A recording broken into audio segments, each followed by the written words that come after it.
Friends, my name is विवेक। आज की video में हम समझेंगे कि WBGE काउंसलिंग एग्जैक्टली कैसे काम करता है। हर एक चीज़ को डिटेल में जानेंगे और इस चीज़ का मैं आपको एक अच्छा एक्सप्लोरेशन दूंगा और एक अच्छा माइंड मैप से आपको पूरा का पूरा चीज़ समझाऊंगा। तो मैं चाहता हूं कि आप इस वीडियो को शुरू से लेकर अंत तक ज़रूर देखें और एग्जैक्टली समझें WBGE काउंसलिंग किस तरीके से प्रोसीड करता है। तो इस चीज़ को हम आज की वीडियो में समझ रहे हैं, तो प्लीज़ वीडियो को लाइक, चैनल को सब्सक्राइब कीजिए। काफ़ी कम लोग सब्सक्राइब करते हैं और ये मुझे काफ़ी अच्छा नहीं लगता, तो प्लीज़ सब्सक्राइब कीजिए। साथ ही साथ आप डायरेक्ट एडमिशन टॉप कॉलेजेस में ले सकते हैं, चाहे वो नरूला, हेरिटेज, IM, टेक्नो कुछ भी हो।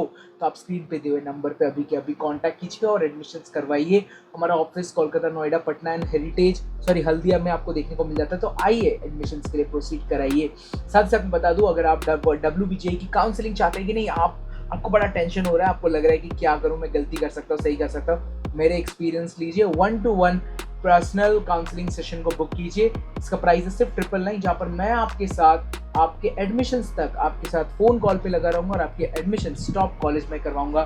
तो वो मेरा वादा है, आपकी जितनी भी रैंक हो उसके लिए बेस्ट पॉसिबल चॉइसेस मैं आपको ऑफर करने वाला हूँ। तो चलिए आज के दिन आप कनेक्ट कीजिए और एडमिशन्स के लिए प्रोसीड कराइए। vivekidkgp.com पे आप इसे रजिस्टर कर सकते हैं। तो चलिए शुरू करते हैं। सबसे पहले बता दूं, अगर आपने फर्स्ट राउंड में रजिस्टर नहीं किया तो आप क्या नेवर कंसिडर होगे? तो आंसर इज नो। आप राउंड 3 में स्ट्रेट जा सकते हो, but that is a risky round. Candidate जो है वो 500 रुपए देकर रजिस्टर कर सकते हैं, जेई मेंस या फिर WBGE या फिर इन दोनों का ही मिश्रण, मतलब दोनों बच्चे मिलाकर दे सकते हैं। तो क्या दोनों मिलाकर देंगे तो 1000 रुपए देने होंगे? तो आंसर इज अगेन नो, क्योंकि आप जो भी एक रजिस्टर कर रहे हो आपको 500 रुपए देने पड़ेंगे। अगर आप गर्ल हो तो 400 रुपए, और अगर आप दूसरे कैटेगरी से हो तो उसके हिसाब से 100-200 रुपए घटते रहते हैं। पहले रजिस्टर करते हैं, रजिस्टर करके चॉइस फिलिंग करेंगे, चॉइस फिलिंग करके ऑटोमेटिकली चॉइस लॉक हो जाता है, नहीं तो लॉक भी कर सकते हैं। फिर उसके बाद है राउंड 1 का अलॉटमेंट। राउंड 1 में अगर आपको एक अच्छा कॉलेज अलॉट हो गया, अगर आपने एक अच्छी चॉइस लिस्ट भरी होगी, देखिए अगर आपने अच्छी चॉइस लिस्ट नहीं भरी होगी और आपको सोचिए इसके नीचे में फर्स्ट चॉइस लग जाता है, तो वो जो आपको आपके ट्यूशन टीचर, फिर आपके आसपास का जो साइबर कैफे वाला, ये सब आपके साथ फ्रॉड करता है, क्योंकि वो अपने कॉलेजेस से पैसे ले लगता है और वो कॉलेजेस को नंबर 1 में डालेगा। जैसे ही वो आपको कॉलेज मिलेगा उनको 10,000-20,000 रुपए का पेमेंट आ जाएगा कॉलेज के कंसल्टेंट से। तो इसीलिए उन सबसे बच के रहे। तो पे कर दें एक्सेप्टेंस फी और फिर नॉट पेड कीजिएगा। अगर आपने पे नहीं किया, ये जो 5,000 रुपए आपको पेमेंट करने पड़ेंगे एक्सेप्टेंस फी, ये अगर आपने पेमेंट नहीं किया दोस्तों तो आपको काउंसलिंग से निकाल देंगे और आप मॉपअप राउंड में भी रजिस्टर नहीं कर पाओगे। तो अगर आपको कोई सीट अलॉट नहीं होता है तो ऑटोमेटिकली आप राउंड 2 में चले जाओगे। ठीक है, अगर आपने एक अच्छी चॉइस लिस्ट नहीं भरी, तो आपको कुछ अलॉटमेंट नहीं आया, तो फिर आप राउंड 2 में चले जाओगे। अगर आपको जो है आपने 5,000 रुपए पेमेंट कर दिए, तो इसके बाद क्या होता है? इसके बाद भी आपको जो है राउंड 2 में जाने के लिए आपको जो भी इंस्टीट्यूट था, जो भी कॉलेज था, उसमें आपको विजिट करना पड़ेगा। जब आप उस कॉलेज पे विजिट करते हो, अगर आपने सोचो 5,000 रुपए दे दिए बट आप कॉलेज में विजिट नहीं किए, तो क्या होगा? वो 5,000 रुपए तो 3 महीने बाद वापस आ जाएगा, बट आपको आप काउंसलिंग से निकाल देंगे, आप मॉपअप राउंड में भी नहीं जा सकते।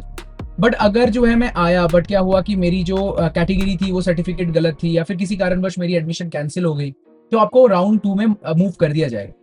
बट अगर सोचिए आपको जो है आपको पकड़ा गए कि आप 45% ही नहीं हो, शायद आप लड़का के फॉर्म भर दिए पर आप लड़की थे, मतलब ऐसा किसी कारणवश आप नॉट एलिजिबल हो गए काउंसलिंग के लिए, तो आपको एग्जिट कर दिया जाएगा और आप राउंड 3 में भी मॉपअप राउंड में एक्सेप्ट नहीं किए जाओगे।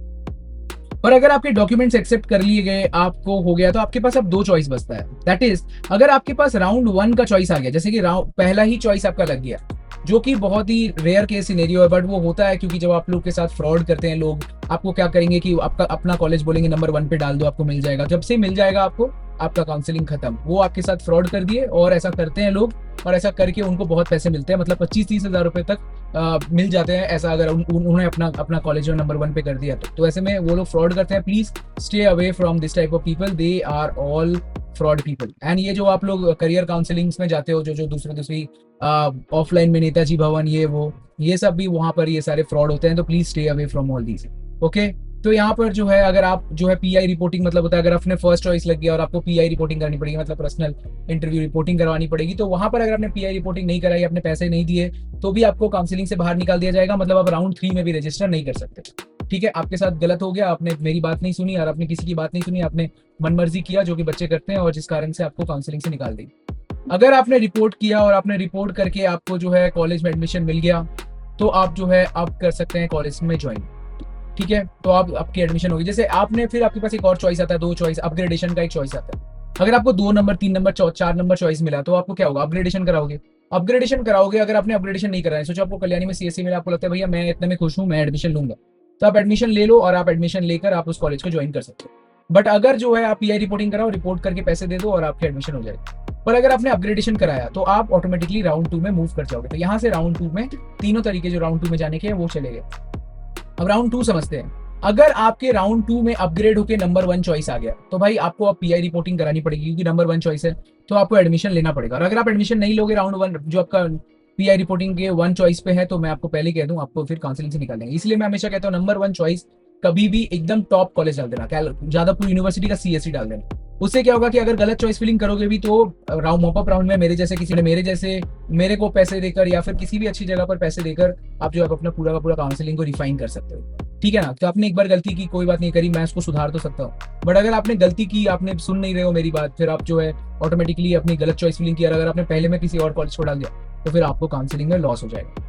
ठीक है। Upgraded to the other choice, अगर आपने सोचो अपग्रेड किया पर आपको एक दूसरा कॉलेज मिल गया, राइट, पर अब वो नंबर 1 चॉइस नहीं है, तो आपका क्या होगा, वो क्या होगा कि आपको रिपोर्ट करना पड़ेगा उस कॉलेज में और आप जाकर एडमिशन ले सकते हो, जो कि बहुत ही अच्छी चांसेस। जैसे कि मैं बच्चों को कहता हूँ राउंड 2 में एडमिशन ले लो भाई, कि राउंड 2 में अच्छी कॉलेज यूजली मिल जाती है। बट अगर सोचिए आपने वहां पर आपका कोई अपग्रेड नहीं भी हुआ तो भी आप जाकर एडमिशन ले सकते हो, राइट। आपको नहीं भी अपग्रेड हुआ तो जो पुराना वाला कॉलेज था वापस से जाओ एडमिशन ले लो।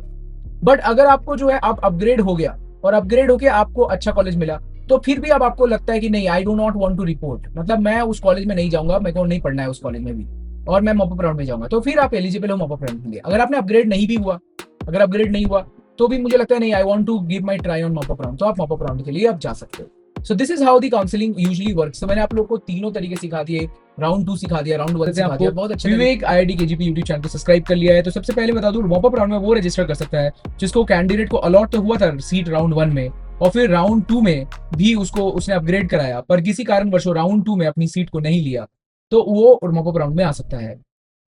अगर कोई बच्चा राउंड 1 और राउंड 2 में अलॉट ही नहीं हुआ, कोई भी सीट नहीं मिली, तो भी वो मॉपअप राउंड में आ सकता है। बट अगर कोई बच्चा फर्स्ट राउंड सेकंड राउंड में रजिस्टर ही नहीं करता है, वो कहता है मैं रजिस्टर नहीं करूंगा, तो भाई वो भी मॉपअप राउंड में आ सकता है। बट आपका क्वेश्चन होगा कि मैंने राउंड 2 में क्या किया, एडमिशन ले लिया, मुझे कॉलेज सही लगा, मैंने एडमिशन ले लिया, जो कि लेना भी चाहिए, क्योंकि मॉपअप राउंड में आप अपनी सीट को हरा देते हो। Mop up round is very difficult and as well as बहुत रिस्की होता है, बिकॉज इसमें जो बच्चे रजिस्टर नहीं करते हैं वो आ जाते हैं और वो कट ऑफ को पूरा बिगाड़ देते हैं। क्यों? देखिए, अगर किसी का रैंक 2000 है बट वो एडमिशन लेने में कोई भी इंटरेस्ट नहीं रखता, बट क्या करता है, वो चॉइस फिलिंग कर देता है और किसी कारणवश वो कॉलेज में रिपोर्ट नहीं भी करेगा तो वो सीट खाली हो जाएगी। और सिंस आप पहले से मेहनत करते हुए आ रहे हो, बट आपने क्या किया, आपने सोचा कि मुझे और अच्छा मिलेगा, मैं और अच्छा करूंगा क्योंकि मैंने अपनी सीट छोड़ दी है, तो ऑटोमेटिकली ये हो जाएगा कि आपको सीट हरा दोगे। तो ऐसा हुआ है बहुत सारे बच्चों के साथ, मैं खुद ही काउंसलिंग करता हूँ, 2-4 बच्चे हैं जो कि अलग से जाते हैं जिसको मैंने रिकमेंड नहीं किया था, फिर भी उनको लगा कि नहीं, वो दूसरा यूट्यूब चैनल देखकर उनको लगा कि जो है उनको करना चाहिए, और जिस कारण से उन्होंने पूरी सीट हरा दी और फिर अल्टीमेटली लॉस हो गया। तो मैं बताता हूँ हमेशा राउंड 2 में जो है अच्छी सीट मिल जाए तो प्लीज राउंड 3 में मत आइए, क्योंकि this is a risky round.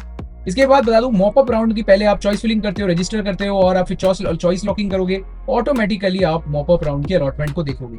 अगर आपको पहली बार एक नया अलॉटमेंट मिला है, मतलब आप ये कैंडिडेट हो, आपने पहले डॉक्यूमेंट वेरिफिकेशन ये सब कुछ नहीं करा है, तो आप पहले जाओगे उस पर्टिकुलर कॉलेज में, रिपोर्टिंग कराओगे, रिपोर्टिंग करा के आप उस कॉलेज में पैसे देकर पूरा एडमिशन करा सकते हो। बट अगर आपने उस कॉलेज में विजिट नहीं किया तो आप नहीं रिपोर्ट कर रहे हो, इसका मतलब अपने कॉलेज को एग्जिट कर दिया और सिमिलरली आप काउंसलिंग से बाहर निकल चुके हो, आपको काउंसलिंग नहीं मिली, राइट। अगर किसी कारणवश आपको अपने पहला चॉइस लगा है, मतलब अभी अभी नई चॉइस लगी है, तो आप क्या करोगे, आप यहाँ पर 5000 रुपए पेमेंट करोगे, which is the college allotment fee. Allotment fee 5000 रुपए दोगे, अगर आपने नहीं दिया तो भी आप एडमिशन से निकल जाओगे। तो देखिए ऐसा ही होता है, जो बच्चे नए नए आते हैं वो पैसे नहीं भरते 5000, आप पहले से 5000 भर के बैठे हुए हो, आप सोच रहे हो अच्छा होगा, बट यहाँ जैसे जो बच्चे ने नहीं भरा है उसका क्या होगा कि वो आएगा और कुछ नहीं करेगा, बस 500 रुपए की पेमेंट करेगा, नॉट पेड करेगा, 5000 रुपए भी नहीं देगा, एग्जिट हो जाएगा, बट आपकी सीट चली जाएगी। बट जो बच्चे को नया नया अभी मिला है, जैसे कि किसी को अलॉटमेंट नहीं हुआ था, फिर या कोई रजिस्टर्ड नहीं है, ठीक है, ये ऊपर वाला जो केस है ना, ये ऊपर वाले स्टूडेंट्स के लिए ही है, ठीक है, जो नीचे वाला केस है वो नीचे वाले स्टूडेंट्स के लिए है। ओके, तो चलिए सबसे पहले जैसा इसको क्लीन कर देता हूं मैं, तो आप लोग को ज्यादा अच्छे से समझ में आएगा। तो यहाँ पर हम जो है देख सकते हैं कि जो है सबसे पहले आप क्या कीजिएगा कि जैसे आपको नया अलॉटमेंट लगता है तो आप यहाँ पर 5000 रुपए पेमेंट करेंगे। सिमिलरली आप डॉक्यूमेंट वेरिफिकेशन के लिए कॉलेज में विजिट करेंगे। डॉक्यूमेंट्स अगर आपके एक्सेप्ट कर लिया जाएगा तो आपको पीआई में रिपोर्टिंग करनी है, दैट इज की मतलब आपको लिखना है कि हाँ भाई मैं उस कॉलेज में जाएंगे, उस कॉलेज में जाके रिपोर्ट कर दिए और एडमिशन ले लिए, तो भाई आपकी हो गई पर्सनल। और अगर आपने रिपोर्ट नहीं किया तो फिर जो है आपको ऑटोमेटिकली कॉलेज से निकाल दिया जाएगा। तो ये सब कुछ एक ही कॉलेज में होगा, अलग कॉलेज में नहीं होगा। और अगर आपके डॉक्यूमेंट्स वेरीफाई नहीं हुए, आपने अपने फेक डॉक्यूमेंट्स दिए थे, तो फिर भी आपको निकाल दिया जाएगा। बट अगर आपने सोचिए आप कॉलेज ही नहीं जा रहे हो, आप फिर कॉलेज विजिट नहीं कर रहे, बट आपने 5,000 रुपए पेमेंट कर दिए, तो भी आपको काउंसलिंग से निकाल देंगे और आपके 5,000 रुपए चले जाएंगे। ठीक है, तो ये तरीका है, 5,000 रुपए वापस आते हैं 3 महीनों में। सो ये तरीका है WBJE काउंसलिंग का। तो मैंने आप लोगों को मॉपअप राउंड भी समझाया। Mop up round is a very risky round, क्योंकि इसमें आप अपने जो सीट होते हैं उनको खो सकते हैं। कैसे होता है सीट खोने का तरीका, कैसे काउंसलिंग का रनिंग होता है, ये सब के ऊपर हम आने वाले टाइम पे वीडियो लेके आएंगे। आपका कोई और क्वेश्चन है तो let me know in the comment section. कोई भी काउंसलिंग का सपोर्ट चाहिए जहां पर आपको पर्सनल गाइडेंस मिलेगा, मतलब मेरी जो पर्सनल फोन नंबर है वो आपके पास होगी और आप कभी भी मुझसे सारे डाउट्स को क्लियर करा सकते हो। आपके स्मार्ट चॉइसेस मिलेंगे मेरी तरफ से, बेटर फ्यूचर। और कभी भी मैं कोई भी 10 बच्चों को एक साथ काउंसलिंग नहीं कराता, एक एक बच्चे को अपना पर्सनल टाइम मिलता है। तो आपको जो है क्लियर प्रोसेस रहेगा, step by step smart decisions रहेंगे एंड एक्सपर्ट की सपोर्ट रहेंगे, क्योंकि सब कुछ जो है मैं 7 सालों से करता आ रहा हूँ और आपको बेस्ट सपोर्ट मिलता है। सो अगर ये वीडियो आपको अच्छा लगे तो वीडियो को लाइक कीजिए, चैनल को सब्सक्राइब, और डायरेक्ट एडमिशन के लिए अभी कॉन्टैक्ट करें, क्योंकि सीट्स अब जो है लिमिटेड हो चुकी है।